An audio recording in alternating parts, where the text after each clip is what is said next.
يمكن أن نخلع هذه الخوذة وأيضا هذا الدرع الذي كان جزء من جسدي. نعلن هنا من داخل قطاع غزة ومن داخل مدينة غزة هذا الإعلان ووقف إطلاق النار للمواطنين ولكل سكان غزة.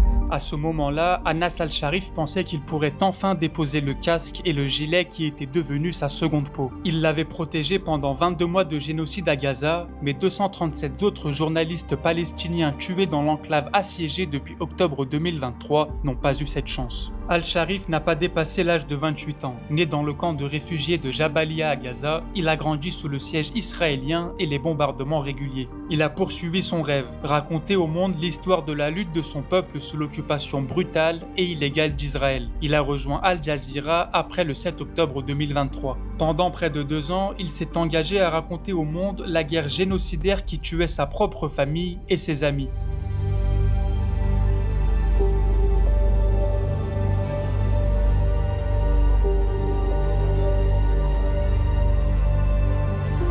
الآن يرتفع العدد إلى 22 شهيدا. أحد المنازل الذي تم استهدافها هو منزل يعود لعائلة الشريف في مشروع بيت لاهيا. هل هم من أقاربك؟ بالتأكيد عبد القادر هم أقاربي.